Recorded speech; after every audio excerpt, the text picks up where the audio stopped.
চট্টগ্রাম খাগড়াছড়ি আঞ্চলিক মহাসড়কের ফটিকছড়ির পাইনদং এলাকার আমতল এলাকা নামক স্থানে আজকে একটি মর্মান্তিক সড়ক দুর্ঘটনায় বাবা ছেলে নিহত হওয়ার ঘটনা ঘটেছে।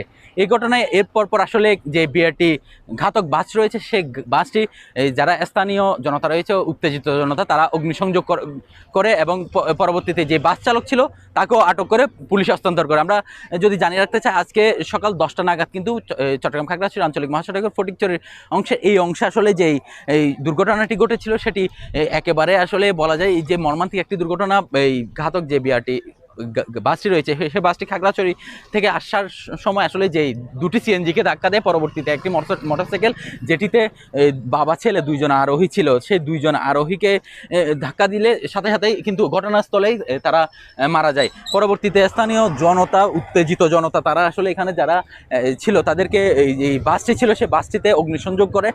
এরপরে এখানে সেনাবাহিনী, পুলিশ এবং ফায়ার সার্ভিসের টিম এসে এই পরিস্থিতি নিয়ন্ত্রণ করে। আমরা যদি জানিয়ে রাখতে চাই, এই যে এই ঘটনায় যেখানে ঘটেছিল সেই স্থানটি আসলে আজ সকাল 10টা নাগাদ কিন্তু মর্মান্তিকভাবে আসলে যেই বাবা ছেলের মৃত্যু হয়েছে, সেই মোটরসাইকেল আরোহী ছিল তারা এখানে স্থানীয় পাইনদং এলাকারই বাসিন্দা, 2 নম্বর ওয়ার্ডের। এবং পরবর্তীতে এখানকার পুলিশ সেনাবাহিনী এবং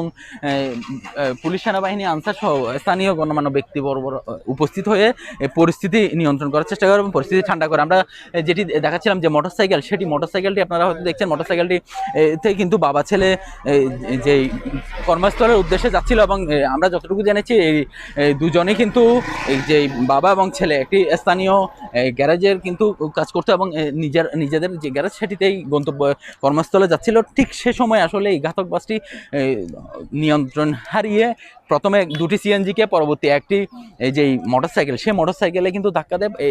সেখানে কিন্তু ঘটনাস্থলে কিন্তু যেই বাবা এবং ছেলে দুজনেই কিন্তু মারা যায়। আমরা জানাচ্ছিলাম যে যেই চট্টগ্রাম খাগড়াছড়ি আঞ্চলিক মহাসড়কের যে মর্মান্তিক সড়ক দুর্ঘটনায় বাবা ছেলে নিহত হওয়ার ঘটনা ঘটেছে, সেখান থেকে সবশেষ তথ্য জানাচ্ছিলাম।